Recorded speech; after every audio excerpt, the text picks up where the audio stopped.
Good morning everyone. I'd like to welcome everybody to Avon Fire and Rescue's People and Culture Committee at Avon and Somerset Police's and Fire HQ in Portishead on the 3rd of March 2023.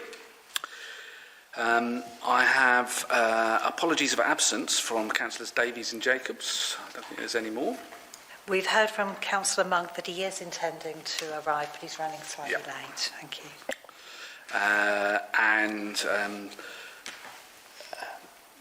Assistant Chief Fire Officer Welch, would you like to give the emergency evacuation procedures? Certainly, thank you. There are no testing of the fire alarm planned for today. It has already been done this morning, so should the alarm actuate, there are emergency exits at each end of the room, and you'll be directed accordingly. Thank you. And I have had no declarations of interest noted. Is that correct? Excellent. No. And we've had no public access statements. So on to Chair's business. I'd like to welcome everybody to the meeting. I'm Councillor David Wilcox, representing Lockleys in Bristol. I'd like to confirm that this committee meeting is taking place at Avon Fire and Rescue's HQ. We are also recording the meeting for the public to view on the Fire Authority's YouTube channel. And I'd like to take this opportunity to ask the members to introduce themselves. If we go around that way, please.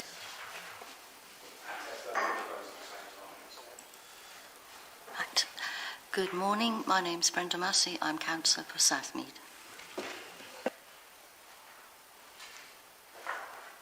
Councillor Brian Hopkinson, District Councillor for Charlton Hayes and Cribs in South Gloucestershire. Good morning, Councillor Shelley Bromley for Western, Bath and North East Somerset Council. Good morning, Richard Tucker, North Somerset Council, Western Supermare, Milton Ward. Good morning, Andrew Varney, Councillor for Brissenden West, Bristol City Council. Thank you. So that's members, and now can we move on to officers, and we'll go around that way, please. Good morning, Richard Welsh, Assistant Chief Fire Officer, Service Delivery Support. Good morning, Matt Pesquet. I'm the Area Manager working in Learning and Development. Good morning, Emma Bowen, Democratic Services. And good morning, I'm Karen Shield. I'm the Head of Human Resources. Good morning, Richard Stokes, Culture and Inclusion Manager. Morning members, morning colleagues, Simon Shilton, your Chief Forester and Chief Exec. Good morning, I'm Amanda Brown, the Clerk to Avon Fire Authority, and if I can show behind me on the screen, Simona, could you introduce yourself please? Thank you, good morning, I'm Simona Hanson, I'm Health, Safety, Welfare, Wellbeing and Fitness Manager. And I'm sorry I can't be there today, my little one is poorly, so that's on my teams. Thank you, Simona. Could everybody hear Simone? Thank you. I'd like to remind you to use your microphones when speaking and to remember to turn them off. I'd like to advise that any voting required will take place by asking members for a show of hands, with any votes against, any abstentions, and then any votes for. Oops, sorry. And now the clerk would like to make a statement. Members, you will note from the agenda that you have the pay policy statement listed as one of the papers, but not the annual review of remuneration of the Chief Fire Officer, Chief Executive. And normally those two papers are presented to members at the same time. The reason for this is there's been no national settlement for Gold Book pay for both January 22 nor January 2023. And therefore it is felt more appropriate to delay that paper until the National Pay Award is belatedly announced. So I will still be bringing that paper to you, but we're just hoping that an announcement will be made soon. Thank you. Thank you, Amanda. I would like to also thank the following councillors for their time and commitment to the committee. Councillors Davies, Bromley and Jacobs, as this will be their last People and Culture Committee, and we would like to wish them well for their future. So thank you very much for coming to the committee. The next item on the agenda is the minutes of the last meeting. Can I, just before we do that, can I just advise members we are going to slightly change the agenda, just so you're aware. So we're going to do minutes first, and then before HR and recruitment update, we are going to bring forward Simona's paper about health and safety. The reason being her son's poorly, and it will then release her if that's okay. Thank you. Thank you, Clark. Okay, so let's move on to the minutes. Does anybody want to note any changes to the minutes?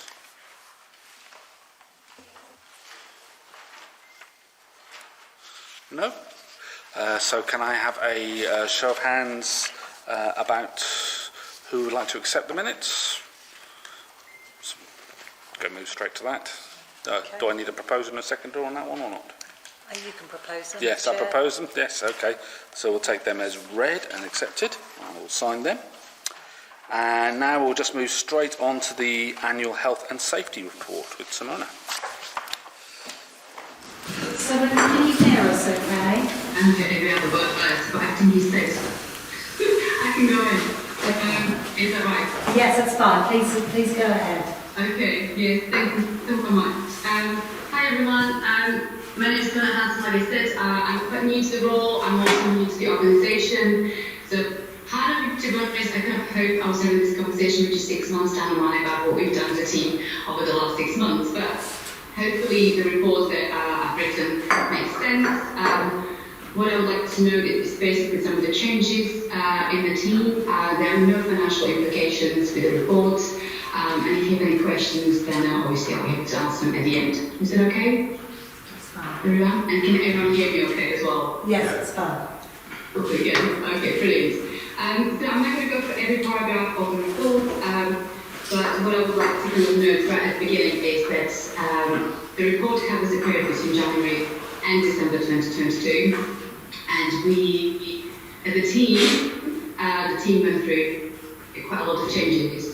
So we lost 2 health-moving advisors at the beginning of last year, and also our and fitness manager. The new health-moving advisor was appointed in August 2022, and the second one, which was initially me, I started in December just before Christmas. We also have a new assistant chief fire officer, Rich, who started in autumn 2022. So quite a few changes happened in the team last year, and then also I was then appointed into this role basically last month. So when I was asking for support, I was just given basically just a few days to put everything together. But my team has been amazing and just helped me get some data through. So when you look at the report, I just think it's a little table just to show you, hopefully it's easier visually, the difference between some of the incidents that we reported and then we actually had an increase. And I believe it is the highest now to.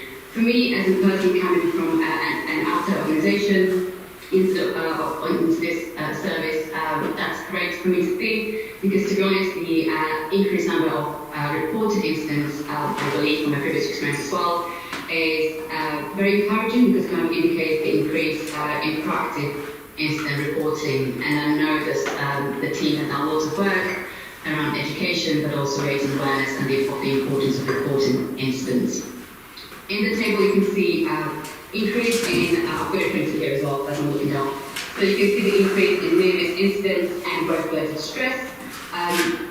There is a decrease and reduction in lost time incidents, but this could be basically because staff are more aware of, again, the importance of reporting near misses. So that maybe that actually they're reporting more near-miss incidents, and we have hopefully less lost time incidents.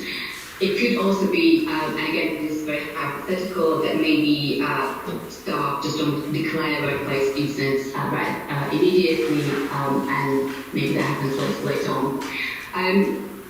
What I would just say again about the near-miss incidents as well, and the increase in number, I just think it's very encouraging to observe, because it kind of hopefully indicates that our culture, our safety culture as well, like moves towards proactive, independent reporting rather than kind of reactive, dependent reporting.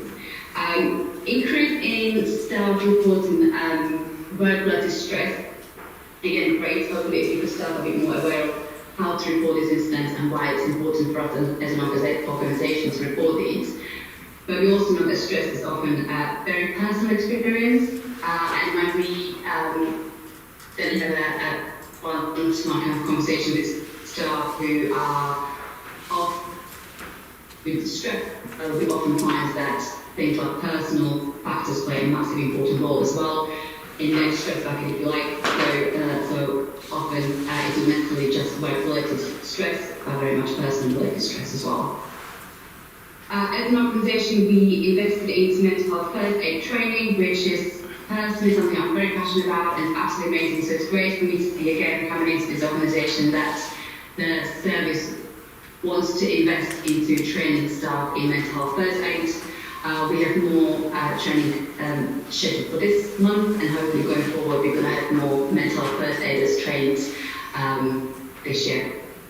Like I said earlier, we had a new health and wellbeing advisor appointed in August 2022. I started just before Christmas, but again, then started in this role last month. We are going to appoint into the second health and wellbeing advisor. Hopefully in the next few weeks. I've received 17 applications come through, which is me. And last few weeks, looking to the interviews and get a new health and wellbeing advisor into the second role. Can everyone still hear me okay? Keep it up, Rose. Yes, we can still hear you. Breaking up slightly though.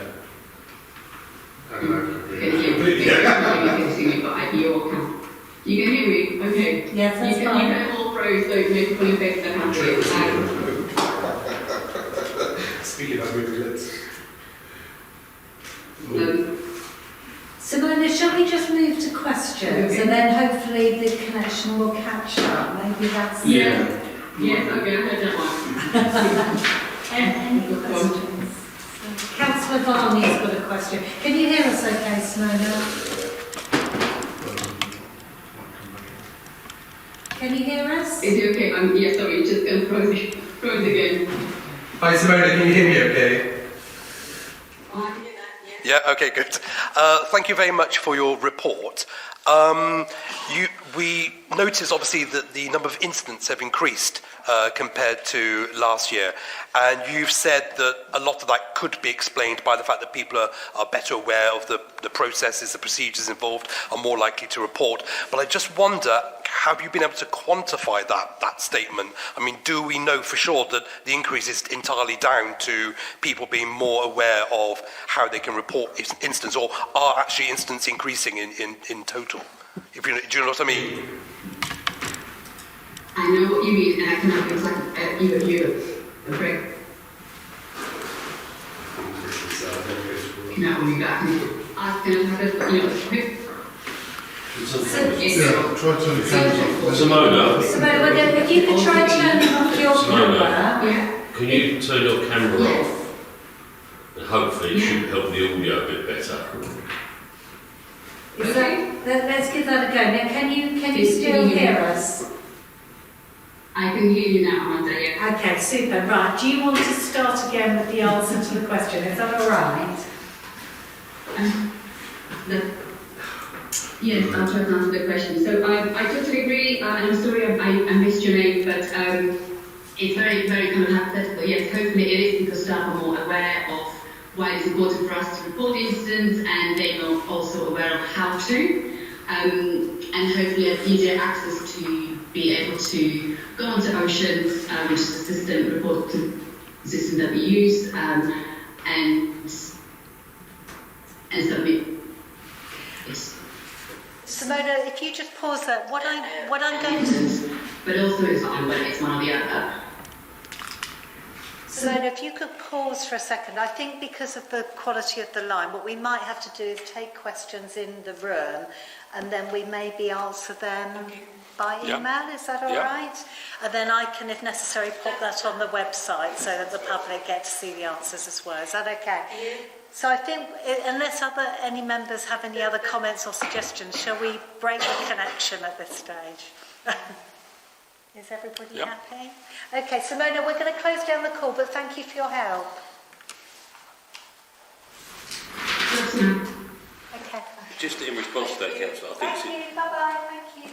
it is important to note that the increase in a near-miss incidence, the potential, for instance, rather than actual incident itself, which I think for us is about 11% increase. It's quite a positive view, hopefully, for the reasons that Simona's given. If any members do have any questions, I'm more than happy to start with there and we can follow up with outside of the committee. So, are there any other questions? Maybe email you a bit later, just like. Yes, that's fine. So the report, the recommendation was simply to note the report, so we don't have to make a decision on it today. But if you're happy to note it and email me any questions, then I'll get back to you. All right?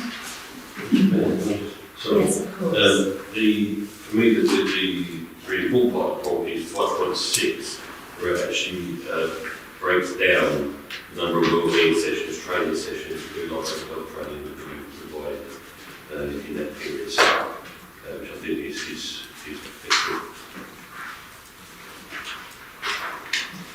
Thank you. So thank you very much for that one.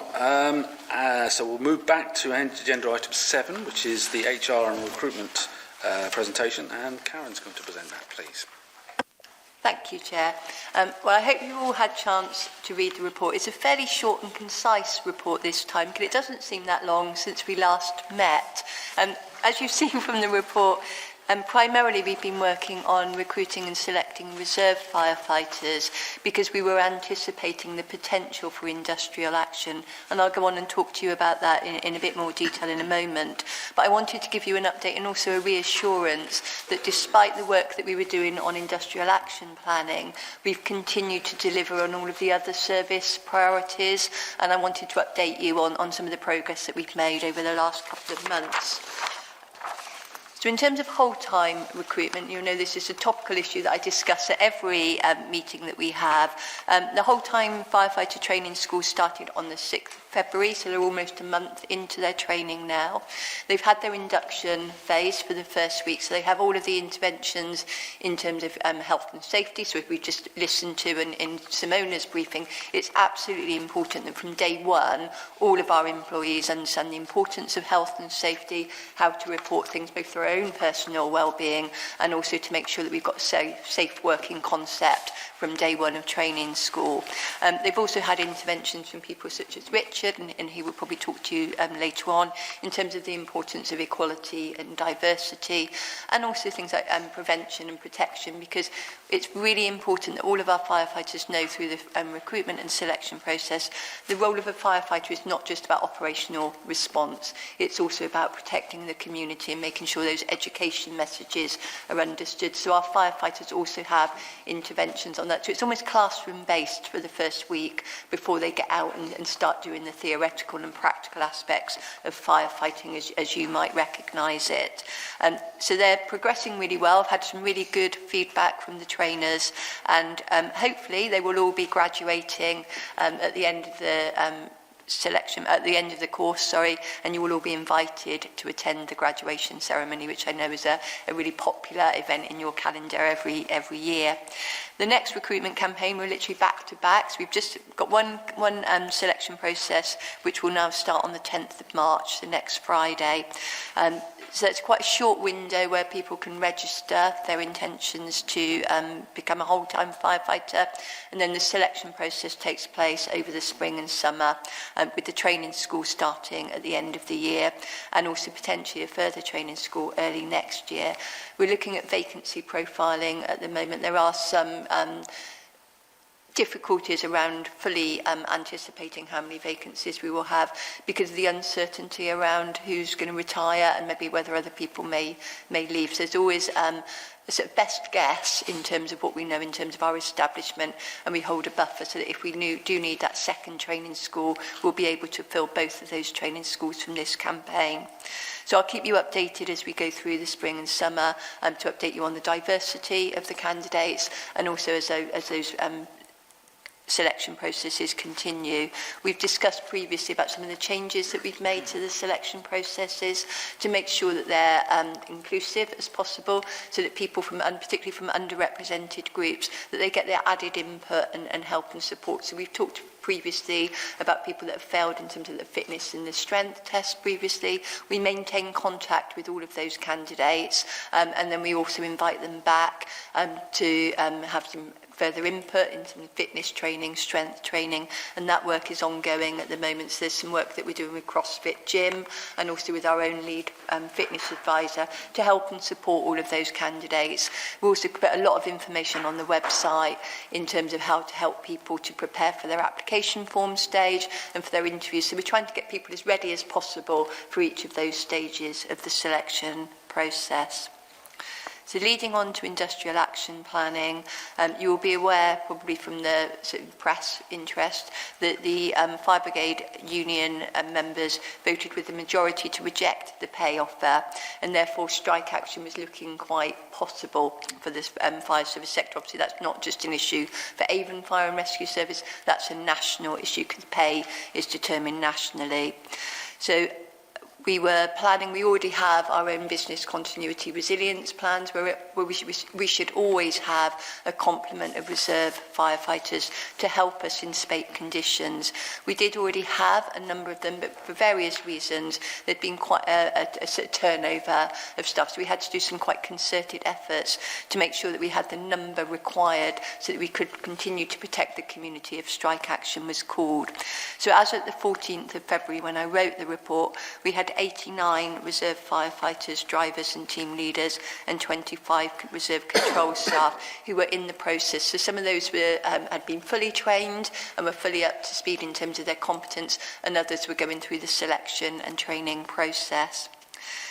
Further to that, on the 8th of February, a revised pay offer was made nationally of 7% pay increase from the 1st of July 2022, backdated because you'll be aware that this pay dispute has been ongoing for quite some time, with a further 5% which would be effective from the 1st of July 2023.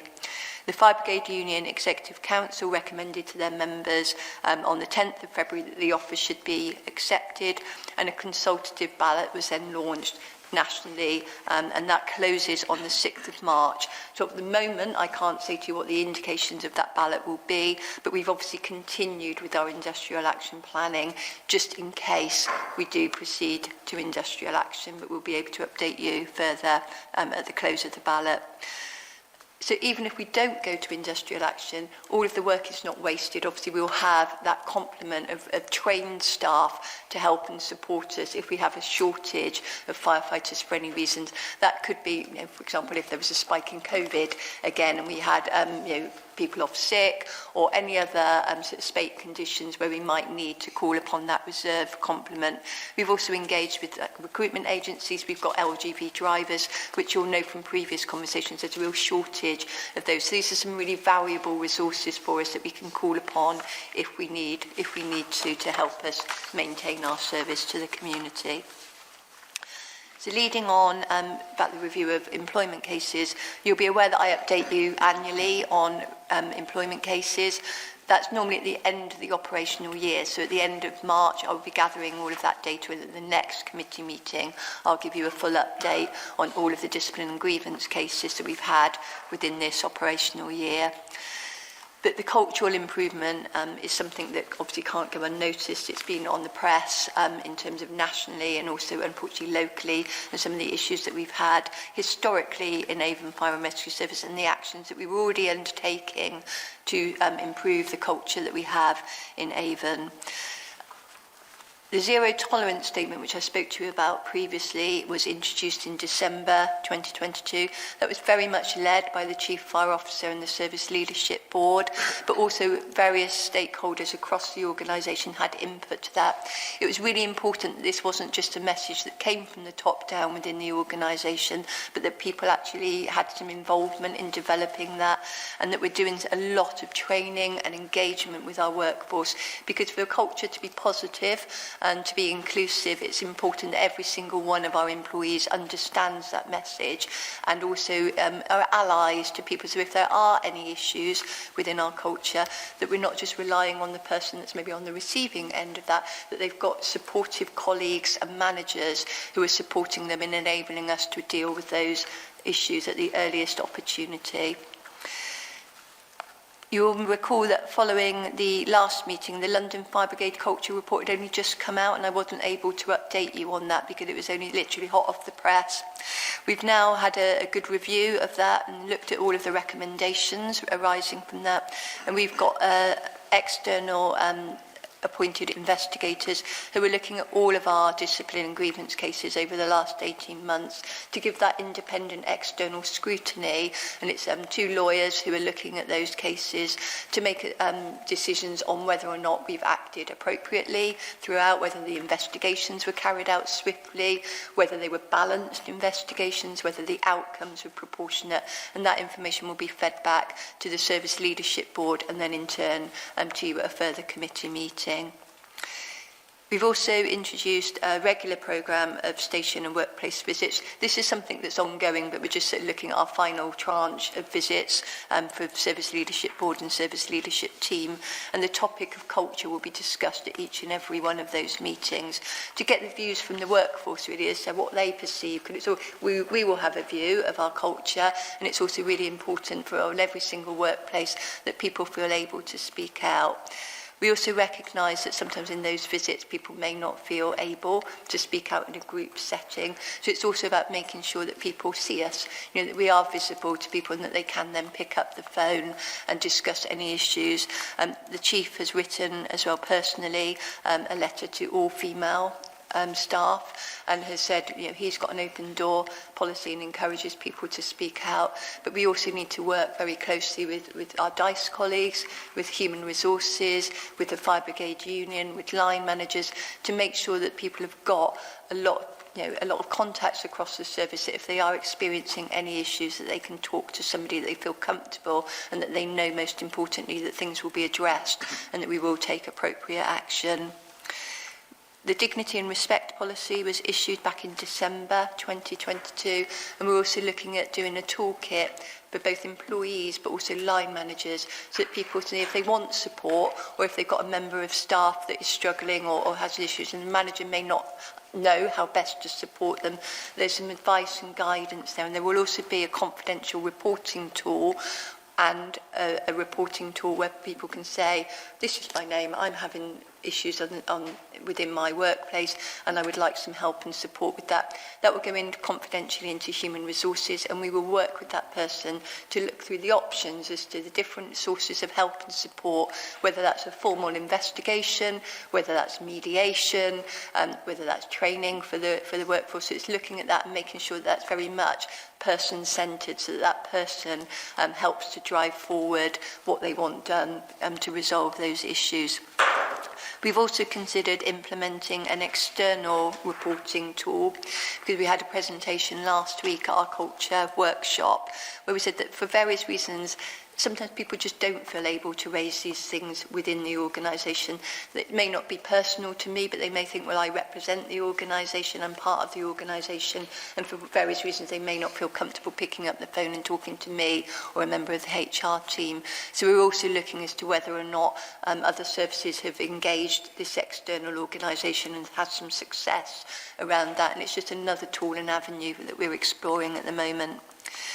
And as I've said, we're working very much with the Staff Engagement Network and with the Fire Brigade Union to look at how we can continue to address some of the cultural issues that we've had both historically and to make sure that we fully understand the picture within the sort of culture of Avon. This paper was written before the Radio 4 and the ITV news update, so that's why I've not expressly mentioned those within here, but we've obviously been very mindful of those, and the Chief, on the same day that article came out, sent a message to all staff and also to all of the service leadership teams. So I think it's very much owned by all of us to make a difference to our culture. The concern is obviously that because some of these things are played out in the press, both locally and nationally, it could have an impact impact on our recruitment and the diversity of our candidates, particularly at the moment when we've got the campaign launching next week, because if people believe that this is the case within our culture, they may feel less likely to apply, and that is definitely something that we're really concerned about, and we're working with everybody on the list that's registered with our website to try and actively encourage people to apply. And also we've got quite a lot of case studies on our Yes You Can website from female firefighters and from different staff talking about their positive experiences. I think it's really important that we have that balance, so that's something that we're doing, and we're working very carefully with the communications team to make sure we're constantly putting out all of those good messages as well, to balance some of those cultural difficulties that we've had. In terms of employee well-being, you've heard from Simona earlier, that's in the importance of well-being and some of the actions that we've taken to support staff. We've got a new attendance management policy which was launched in December, and that will also be supported by a toolkit. And we've also done some training with junior managers to make sure they understand the importance of contacting staff when they're off sick, identifying if people have got problems, and trying to be as proactive as possible. So this isn't a reactive thing that we do once somebody's off sick, but that we're trying to make sure that we identify if somebody's having difficulties and that we offer all of that support. We've got internal health and wellbeing advisors, which Simona mentioned earlier. We've also got an external counselling service, an external occupational health service, which I've mentioned, and also a physiotherapy service. So it's around making sure that our staff are really aware of some of those things. We've also done other things which I think you'll remember, things like flu vaccinations. I spoke about previously that when on the back of COVID, we were saying that obviously the age limit for free vaccinations on the NHS is age 50. So we made an offer where we were paying for still reimbursing staff that if they paid for, I think normally £10 for a flu vaccination, that we would reimburse people for that. And we're constantly looking at ways that we can do so proactive health support and messaging to staff to keep them as well and as we possibly can, rather than just reacting to sickness. We are looking at our sickness targets for next year. The National Fire Chiefs Council is benchmarking nationally, and we are slightly above average at the moment in terms of our sickness figures, and so we're looking at all of the interventions that we can do and the reasons for that, and what else we can do to help and support our staff to drive down the sickness levels, but also to, more importantly, to make sure that staff feel supported and that managers are having the appropriate conversations with people at an early stage. So that's a whistle-stop tour of everything that we've been doing over the last couple of months, and I'll throw it open to questions. Councillor Massey. Hi, that's really good to hear all this. I have to say, having read the reports about London and other places, it was just dreadful reading it, and how things could have happened like that is beyond belief. So I'm really glad that we're actually proactively working towards it, and I'm happy to work with you and Richard and see where we can get to. Councillor Monk. Thank you. Karen, so I'm going to say similar to what Brenda said. So it is positive that the authority is taking progressive steps or proactive steps to address the the damage created by the press articles, and I'm not trying to diminish the importance of those at all. But I would be interested in if the authority could explore a kind of an anonymous number type service where you can, because I think that may well be a blocker for people maybe reporting these things. So I think that would be a definite proactive step, and it'd be interesting to understand the cost implications, although I'm not saying the cost is unimportant, but I think it is important we're taking proactive steps to address that. Councillor Monk, can I just interrupt you there, because I think ACFO Welsh would like to come in and tell you about what he's doing, because he's talking about just what maybe I'll answer some of your questions. Obviously, the issue around the culture and values in the fire sector is of the utmost importance for us. So on the 14th of February, our Chief Fire Officer wrote a letter to the HMI CFRS highlighting all of the work that we have done, are doing and intend to do around our culture and values. I have got a copy of that letter for each member, which I'm happy to give you, which hopefully will reassure you. And as far as your point there, Councillor Monk, around the anonymous reporting system, as Karen rightly said, we had a presentation last week, really positive presentation, and I think it's fair to say that certainly SLB, we share your concerns around that actually, you know, some people may not want to come forward if it's going internally. And the external option is certainly something we're quite interested in exploring further as far as cost. If I could just go, and just adding on to that, just to reassure you that in the absence of currently having an external reporting line, I do get anonymous reports into human resources, so both me personally and my team, and then we work with those. You know, obviously, sometimes it's very difficult when you get anonymous things because there's sometimes not enough detail to even determine which workplace these things are happening, but we work really hard to go back to those individuals. If we know sometimes it's an email address that somebody's created, and we try and get as much information as possible to enable us, most importantly, to support the individuals concerned, but also to address those robustly. So I just want to assure you that in the absence of us actually having something in place at the moment, we are getting reports into human resources, which we are acting upon. Yeah, continue, yeah. So the one thing I've been impressed with as a member of the authority is that they're certainly not at the end goal yet, and I'm not sure you ever get the end goal, but the one thing I have been really sincerely impressed with all the time I've been on the authority is that there is, from the outside looking in, a genuine commitment to changing the culture, and I think that is really evident. And so I sounds cheesy, but I really do praise Simon, yourself, and all the other people involved in that. So I recognise there are problems, but I do sincerely feel that there is a commitment to eradicate them as much as possible. I'm not sure you ever will, because humans are humans, but I do feel there is a sincere, and so I do praise the authority about that in other meetings, such as South Gloss, so on and so forth. I just felt that should be recorded as well. Thank you. Councillor Tucker.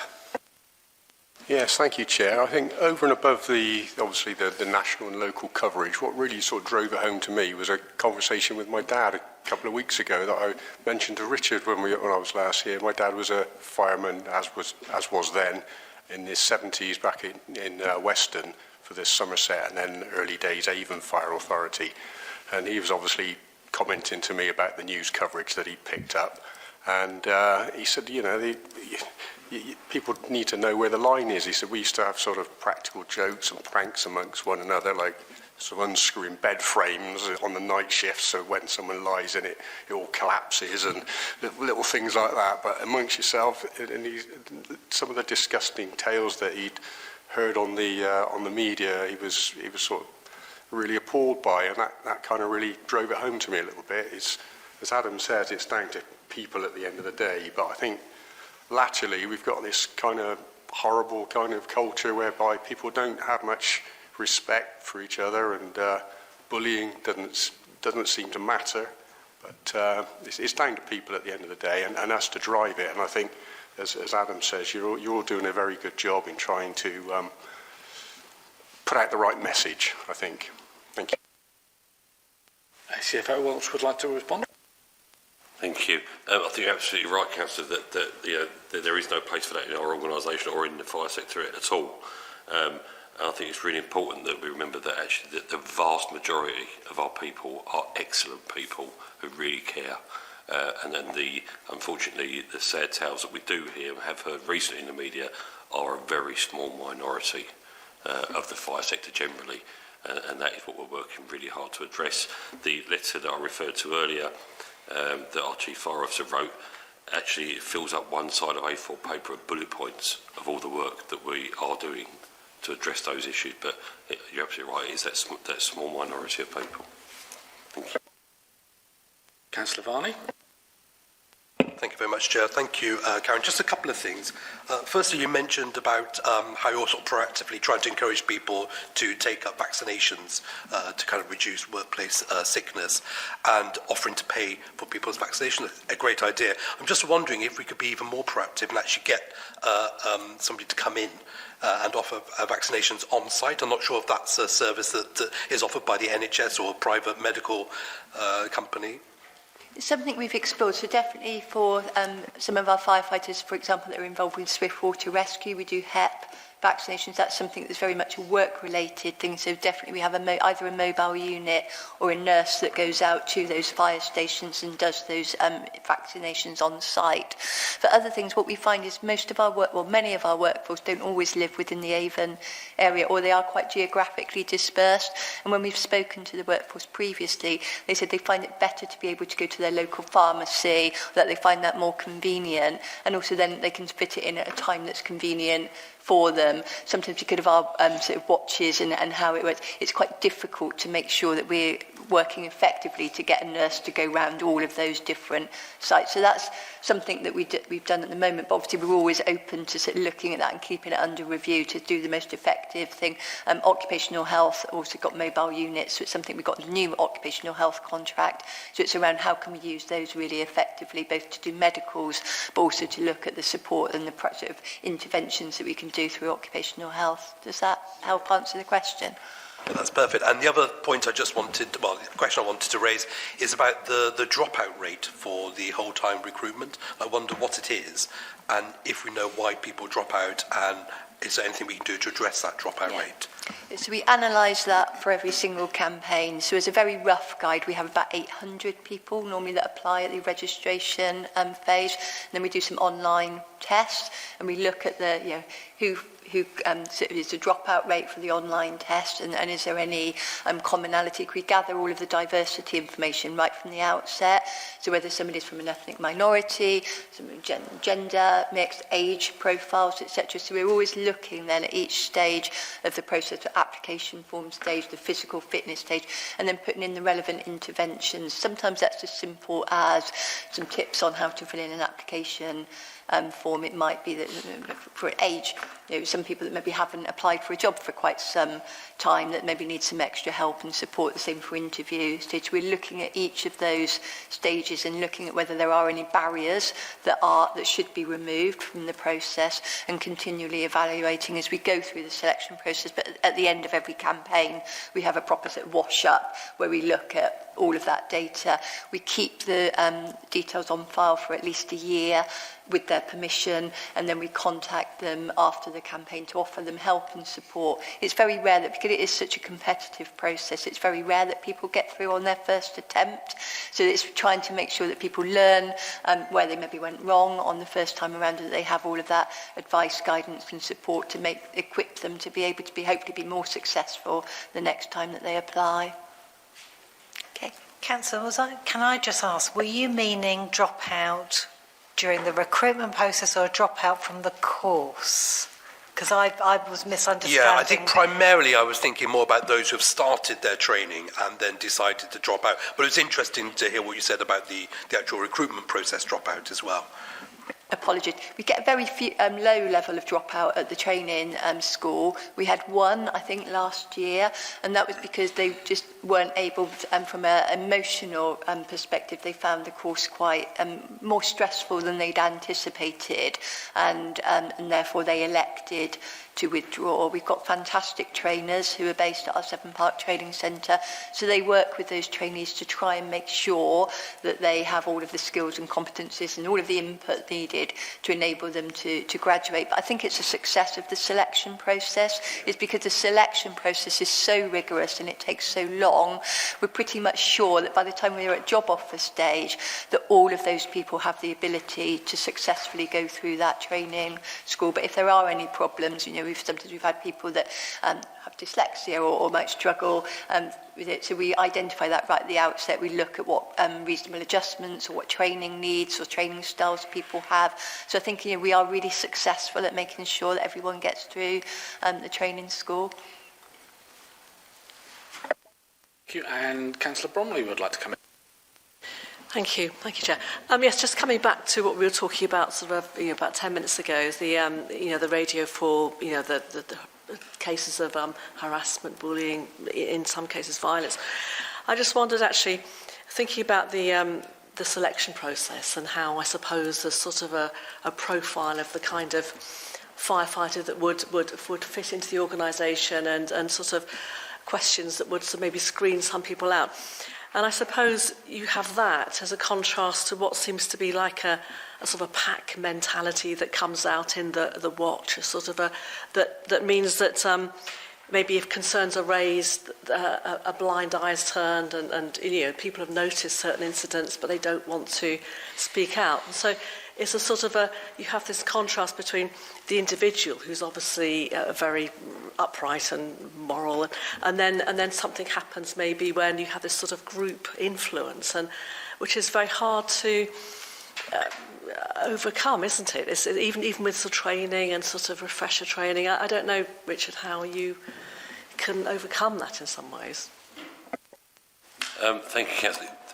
Actually, what's really reassuring for me and for us as the SLB is just even in the recent 2 or 3 weeks, obviously I won't give details, but we've had people from underrepresented group come forward to us to discuss things, which a conversation I was having with the Chief Officer last night was around the fact of how pleasing that is, that people are feeling more confident because of the work that we've been doing previously and continue to do it and are building on every week. It's clear that people are starting to feel more comfortable, but I think it's really important that it relates back to Councillor Monk's point that there may still be a gap for those that don't want to come forward to within our own service. So whilst the confidence is clearly growing in people to come forward and speak about issues that they have or they're concerned about, it's important we fill that gap for those that aren't comfortable to speak internally, which is what the external provider hopefully will give us. I think but there's certainly moving forward the impression at the moment, for me personally, over the last 2 weeks, I've been really, really pleased for some people that have come and spoke to me about issues that I feel previously they may not have done because of the work we've done so far and continue to do. So I hope that answers. So, and just leading on from that, I think it's also really important the work that Richard has done and the work of the Human Resources team is about allyship, is people understanding, rather than it can feel maybe isolating if you are in the minority for whatever reason. So if I was the only female in a workforce, I might feel reluctant to come forward, and that's not anything about anything that the organisation is doing wrong. It's just actually, if that's a career that I've worked really hard for, I've always wanted to be a firefighter. I've gone through a really long selection process. I've gone through a 16-week training school. I've got my first posting out onto station. So I don't want to jeopardise any of that. So what we're trying to do, and I think we have been successful to an extent, but it's still work in progress, is making sure it's not reliant on that person to identify if they've got some treatment that is inappropriate.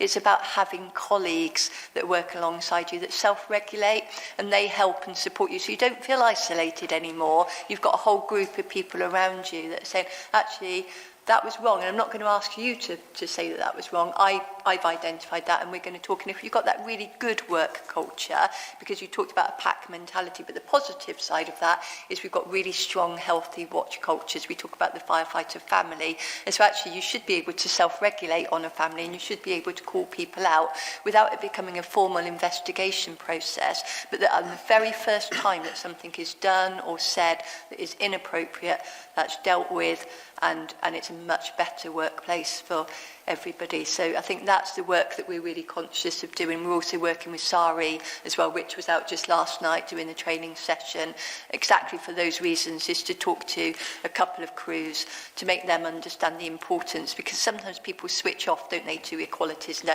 they think, well, I'm not a minority group, so it doesn't apply. And so what we're saying is it's actually everybody's responsibility to do that, and I think we're starting to be very successful to get that message across.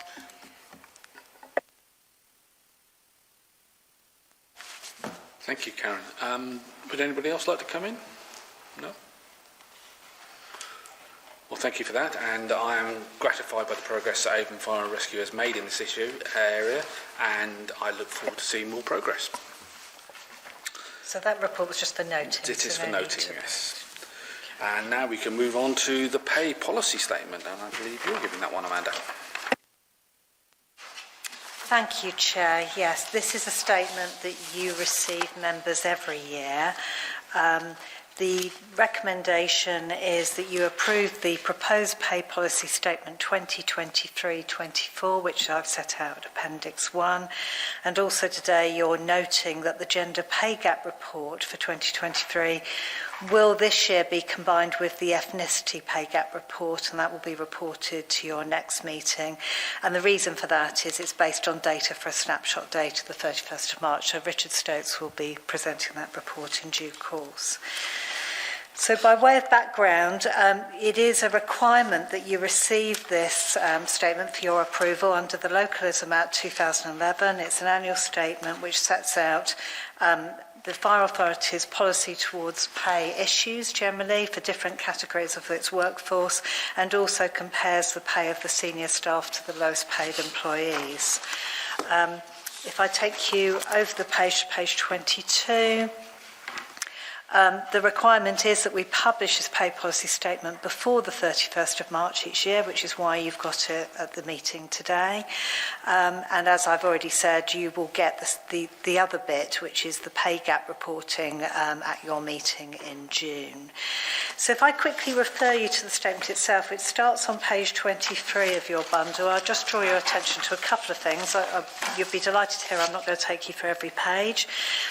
But we have this rather complicated system that I've had to get to grips with since my appointment, that we have 3 different categories of staff. So you have your chief officers, which are paid under what's called the Gold Book, and pay awards for the Gold Book are announced by the National Joint Council to be applied from the 1st of January each year. Now, as I explained in the introduction today, unfortunately no award has been made for January 2022 nor January 2023, which is why the paper about the Chief Fire Officer's pay has been delayed. It is relevant to a number of staff, it's not just the Chief, because as you will remember at a previous meeting, the Fire Authority decided that the chief's pay would then determine the pay for the assistant chiefs and also the statutory officers, because they're paid a percentage of that figure. So when we come to that paper, I will have to do a disclosure of my own personal interest in the paper for that reason. But it's a twin track approach for Gold Book, so there's a national award and you can also do a local award, and it has been decided to delay that paper because normally a local award is not sought if the national award is appropriate, so the two are linked. On page 25, I then set out the other categories of staff. So at paragraph 3, you've got grey book staff, which is your whole-time retained duty staff and control room staff. Negotiations have been ongoing for some time. So this is confusing because their pay awards are made from the 1st of July. So we have January for the chiefs and July for grey book. Negotiations began in June last year and have not yet been resolved. And an offer, as Karen alluded to, was made on the 8th of February, which we're hoping may be accepted, but the Fire Brigades Union are waiting for a response to a ballot about that. So this is a living document because, unfortunately, by the time we have to publish it each year, there aren't final decisions about these things, which is a bit tricky. And then at paragraph 4, I set out the position for Green Book staff, so that tends to be your corporate services staff. There, again, confusingly, their pay awards are announced on the 1st of April, so another date. They had an award which was announced last April 2022, so they're probably the most up-to-date, and that was quite a good award. So there was a lump sum award given for pro rata for employees and all pay points, which meant a good rise, 10.5% for the lowest paid staff and 4% for the highest paid staff, and allowances were increased as well by 4.04%. So that's all in effect now, but we're waiting for the pay award for this April.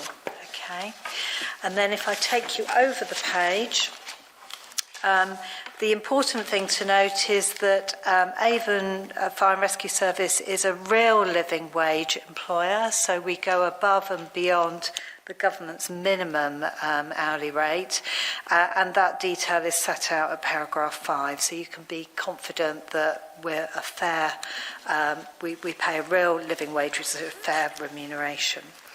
And then at the end of the report, we set out the details and the comparisons of the chief fire's pay to other staff. So if I take you to the end, at page 29 of your bundle, what is noteworthy is that the ratio, so you have to give a ratio between the chief fire officer's pay and the median pay, that of a competent firefighter and the lowest paid employee, and all of those ratios are the same as they were last year. So I've had the figures checked by finance and nothing has changed. So it hasn't got any worse or any better, it's exactly the same, which is good news.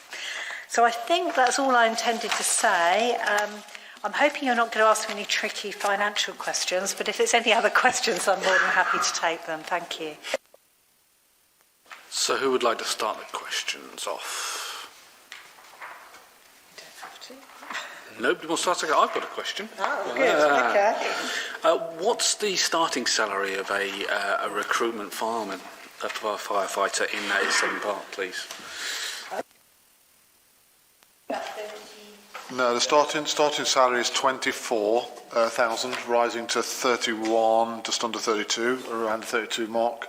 That's not applying the current pay offer. That's on the table and being consulted on. It's rough figures, about 24.5, I think, starting salary. That's good. So that's obviously going to be higher than the lowest pay point of 21k. So that's good. Do you feel that that salary is part of the reason why we don't necessarily have so many people applying? I think we have around 800 people apply every time we advertise for firefighters, so I think the salary isn't an issue. That's a starting salary on training school, so that's only the first 16 weeks, and then they go on to a training rate for their development period, and then they go on to what's known as competent rate, which is the full salary that the chief has just spoken about. So don't have any indication. Obviously it's something we look at, but I have no indication that salary is prohibitive. I mean, any other organisation would be delighted to have 800 applications for around 20 vacancies. Yeah, as Karen said, we don't normally struggle to get applicants for the role of a firefighter.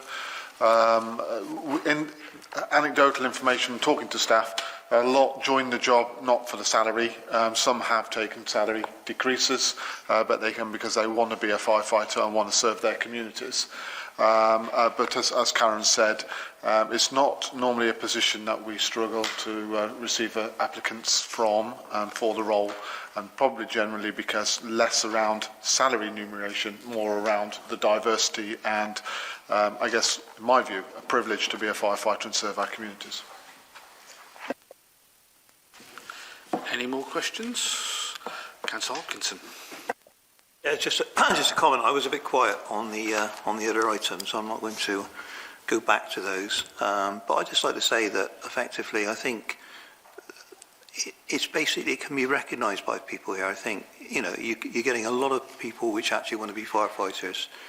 The pay is all about making sure that people get enough money to live, etc. But in reality, it's got to be a worthwhile income. It's got to be a worthwhile job. And I think it reflects in everything which has been done. I mean, all the reports we get are quite fulsome. This is a scrutiny committee, basically. And we do have breakouts.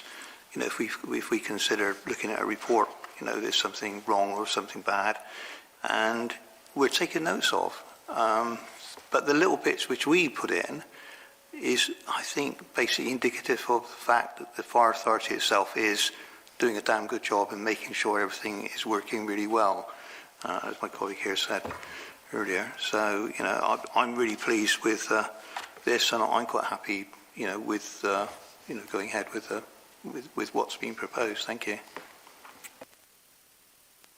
So, can I propose that we move to a vote? Can I have a seconder? Or our proposer, seconder? Thank you very much. And so, can I have all votes for no, please? All votes for all votes... No, this is the order I gave in the meeting. Yes. All votes for abstaining? And then all votes for, please. Thank you. Thank you for approving the Pay Policy Statement 2023-24. Thank you. Thank you very much.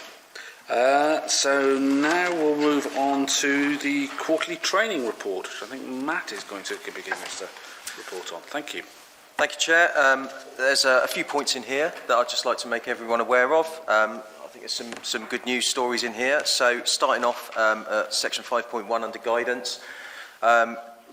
It's been a long 3-year journey for the service to finally be able to announce that we've now moved and aligned to national operational guidance, which is a great thing. So it's been a great piece of work by a small team over the last 3 years to do that. So that means that all our previous standard operating procedures, or SOPs as we call them, have been removed and archived, and we now completely align to national operational guidance. You'll notice that just under that, it does say a however, around some operational information notes that are still outstanding. And 32 sounds a lot, but actually in the big scheme of things it isn't.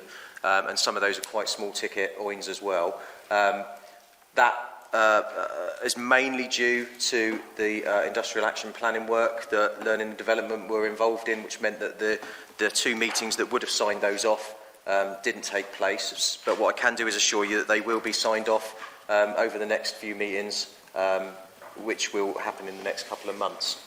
The new learning and management system has just been purchased, so that's going to be a new platform for L&D that will map across to Firewatch and a whole other myriad of aspects of the service.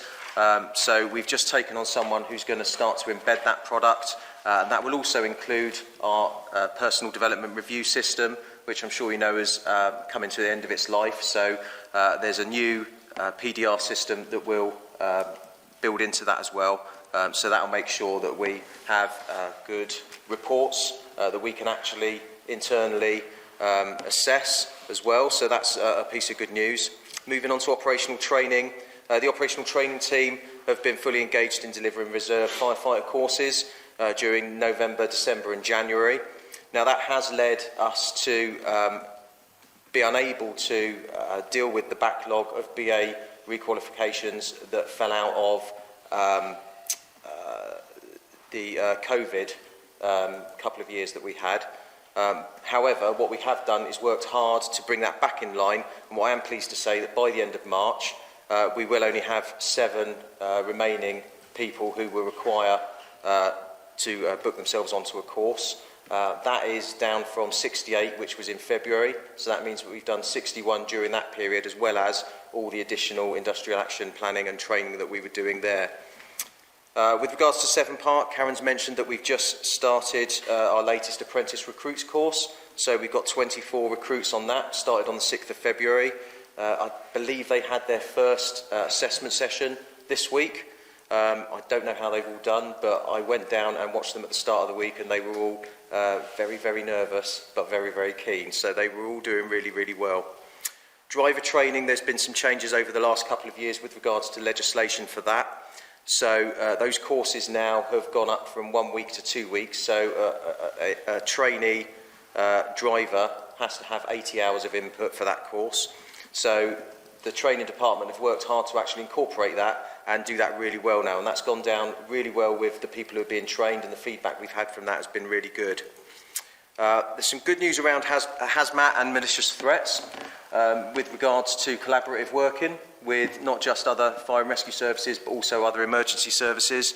So you'll notice from the report that during January and February we worked with South West Ambulance Service Foundation Trust to test our marauding terrorist attack response. So we've had a few exercises with that, and then moving on to March and April, we're also working with 2 neighbouring fire and rescue services, Avon and Somerset Police and SWAST, on a chemical, biological, radiological and nuclear, or CBRN, exercise that will be taking place. The first one of those, I believe, is the 13th down in Avonmouth, on 13th of March, sorry.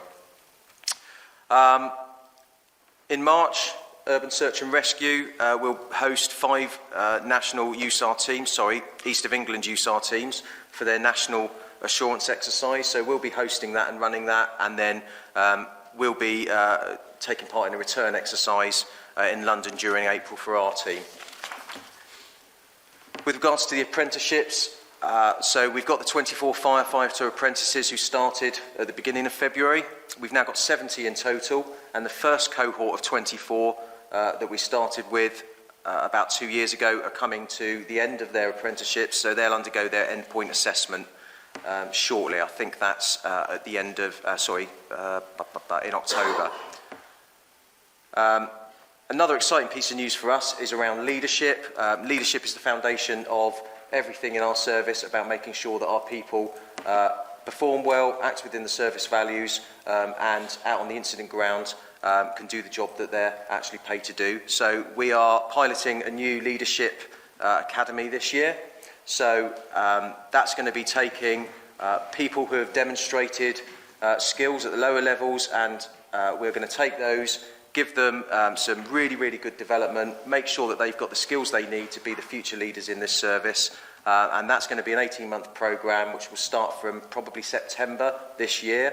We've got a briefing with all the senior managers to make sure that everybody's on board with that on the 8th of March. And that will also tie into introducing our developing high-performance teams workshops in May and June for our middle managers. And then the last bit I'd just like to bring your attention to is our PDR system. So we're hoping to launch the new system or the new software in April, and that aligns to the learning management system that I was talking about earlier on, but that's dependent on us getting the LMS up and running. That's what I'd like to bring to your attention. I'll take any questions if you've got them. So who would like to open the questions? I'm happy with that. Councillor Massey.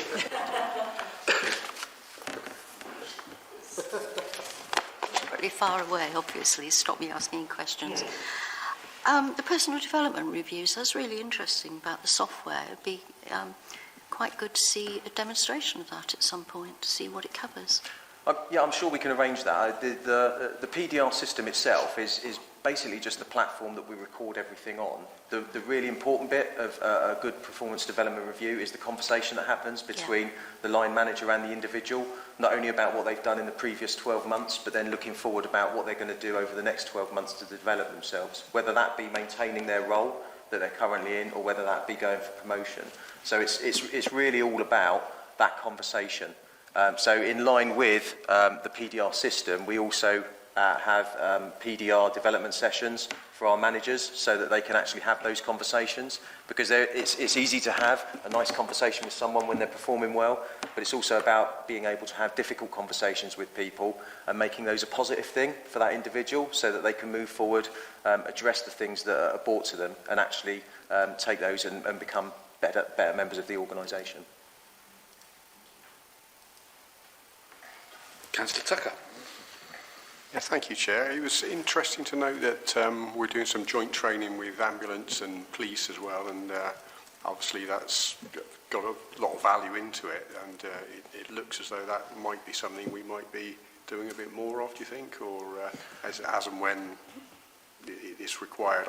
Obviously each service has got their own needs they need to take out of it, but obviously when there's a common thread, I guess that's something we might be looking at a bit. Yeah, so we do a lot of training at lower levels. So at watch and station levels, we'll have local arrangements with emergency services where we'll do combined training sessions, but also we do larger ones at a service level and then also at a regional level. And I think what we want to do moving forward is make sure that we build on some of the stuff we're doing here at a regional level, just to make sure we get some of that joint work in together, to bring everyone together. The difficulty is always getting all the right people in the right place at the right time, because we're all doing different things at different times. So when we can get these arranged, we snap people's hands off when we do that. So these are going to be really, really good, and hopefully you can use those as a springboard onto something else. Thank you. Thank you. Councillor Tucker, could you switch off your mic? Sorry. Thank you very much. I've got a question. I note that you're having the CBRN exercises with SWASFT and Avon Somerset Police. Would it be possible for members to come and observe at some point during one of those exercises, please? Because I would be interested in seeing what goes on in that sort of training, please? I can certainly have a conversation with our employee who's arranged or who's the contact with everybody else for that. Yeah. If you are interested, I'm an observer on the 13th, so I'm more than happy to take you down there if you want, Right. and we can go around. But I'm sure I can arrange, if anybody is interested, for them to accompany the other observers that are actually on any of those exercises. Thank you. Yes, I don't know if any other members would be interested in coming along. Well, I can circulate I'll give you details the separately. dates, I mean, yeah. obviously we need to manage it because you don't want more observers than there are participants, but if we can control that, that would be fine. Okay.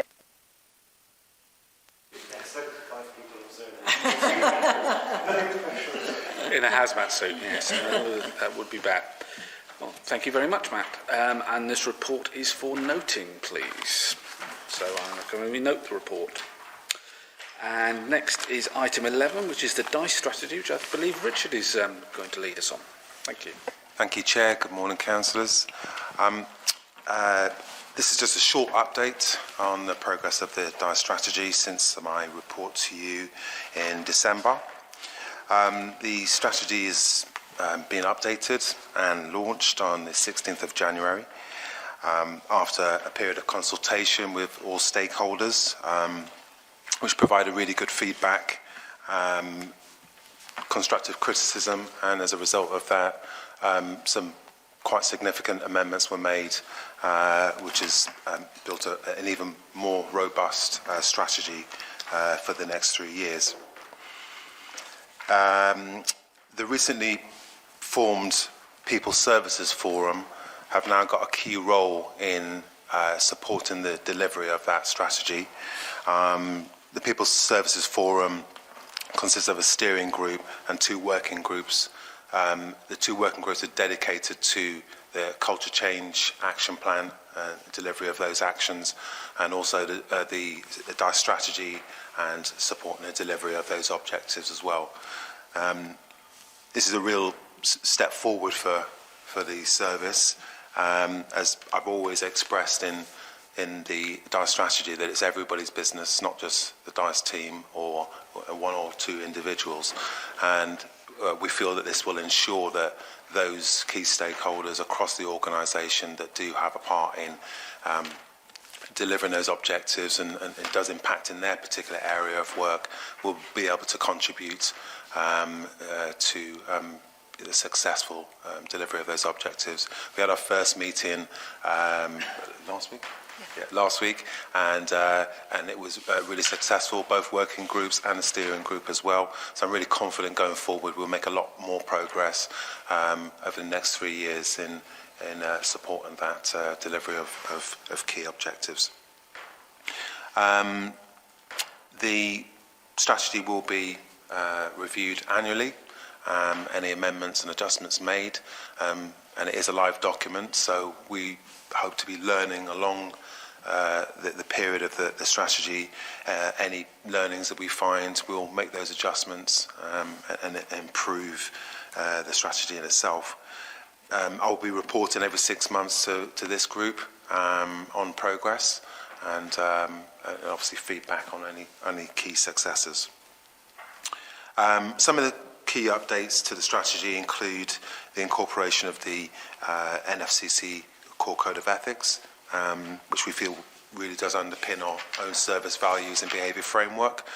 And it's important that all staff in the organisation understand the Core Code of Ethics and live them alongside those values and behaviour framework.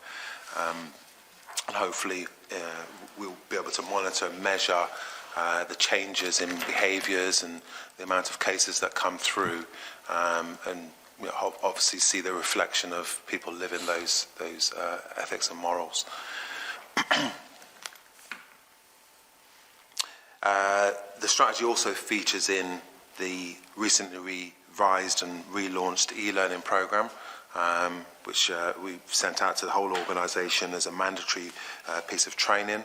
That deadline is now closed. It was the 1st of March.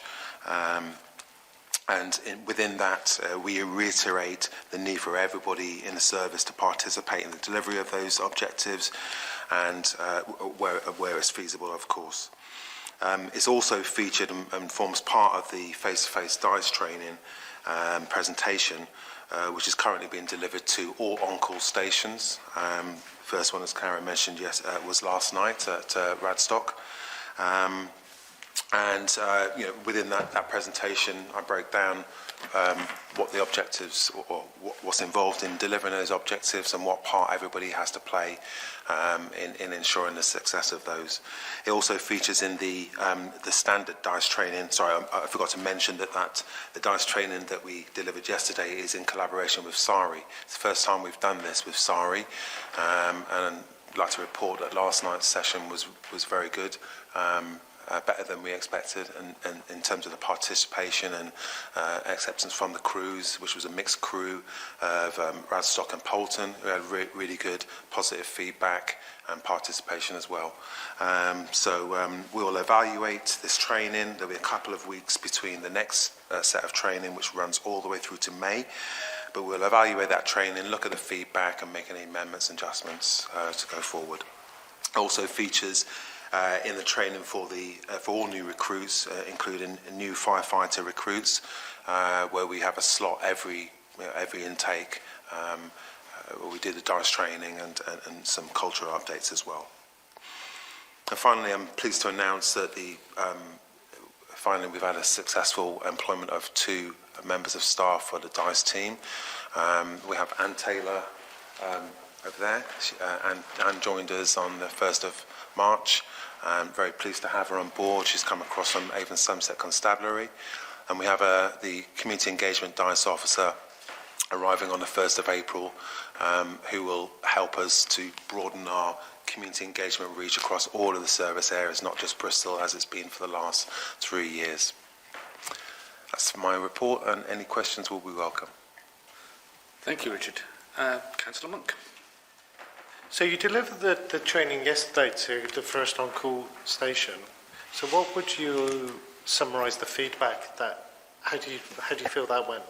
Does that make sense? Were they engaged, so on and so forth? Do you feel they took the issue with the importance that it requires? Yeah. Since I've been on board, which is just a little bit over 4 years, as far as I know, we haven't delivered any training to on-call. It is a different setup than whole time, hence having to do the training between 6 and 9 last night, because they only do 2 hours on the station for drill. We added the extra hour on top and paid them for that. We know that there has been cases and issues with on-call stations. The culture is a different culture, owing to the area, owing to the type of region that it's in. A little bit more closed off than others. So, yeah, there was an expectation that there may be some pushback, maybe a lack of interest, but it was totally the opposite.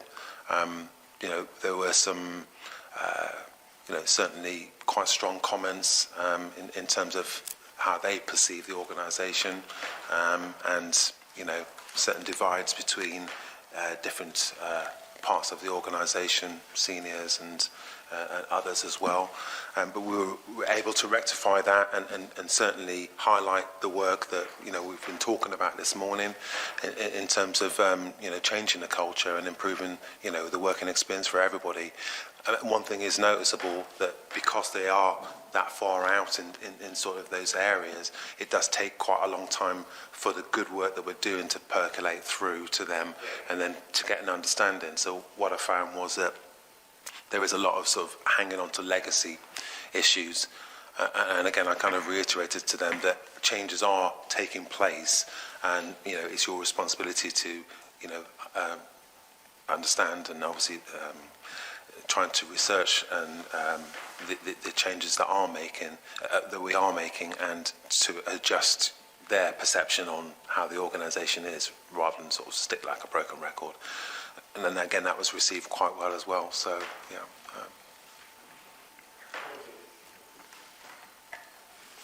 Anybody else want to come in? Amanda. I was just going to mention that the DICE training package, I know, Chair, you asked that it be available to members to complete. The Chair's going to be our guinea pig in that respect, because I think there's various links in the package which we need to make sure can work for external email addresses. So we've got a guest login to our learning platform, and your Chair is going to try that first, and then we will circulate it more widely once we make sure it works properly. As someone who has completed the e-learning programme, to make sure I didn't breach the deadline date, I can say it's absolutely excellent. It's really good. I was very impressed. I love the fact that so many different staff took part. It was lovely to see lots of different faces and not just the same person saying the same messages. So thank you from me. I thought it was excellent. And there is a test at the end. So pay attention as you're doing it. But it's a really, really impressive piece of work. Okay. Thank you. I've got one question. You said that the e-learning package was mandatory for employees to do. Did you manage to get 100% through? We, L&D have provided us with weekly reports. So in the first week we had 50%. Second week I believe it was up to 70, and I haven't seen the last report. So, no. Haven't received it yet. No. Thank you, but that's I will quite a good update next time yeah. on the success of that. Great, that's good news. Thank you. Oh, sorry, Brenda. I'm hiding around the corner. It isn't a question, it was more a comment to say that I'm really pleased to see so much work and effort is being put into this, because it's such an important issue. We need to crack it. We really do. So thank you for everything you're doing. Thank you. Indeed. Anybody else? No? So this report is for noting, so I consider this report noted.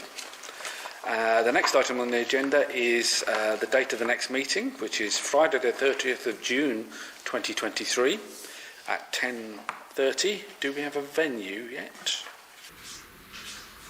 Yes, we do, but I can't remember. Just stick with yes, we do. Diary invites will follow for your calendar. Excellent. And of course, this committee's membership might well change as a result of the local elections happening on May the 5th. 4th, thank you. It's not my election, that's why I don't know. I'll just be going out and supporting people, yes. So, thank you very much for attending today. The next item on the agenda is the exclusion of the press and public. So I have like to resolve that the public be excluded from the meeting during the following items of business on the grounds that they contained exempt information pursuant to Schedule 12A, Part 1 of the Local Government Act 1972, and that in accordance with the Schedule 12A, Part 2, Paragraph 10 of the Local Government Act 1972, the public interest in maintaining the exemption outweighs the public interest in disclosing the information. So can I have I will propose that. Can I have a seconder, please? Thank you, Adam. And now can we have all votes for against, all votes for abstaining, and then all votes for? Thank you very much. So now we can move into exempt session. Thank you very much.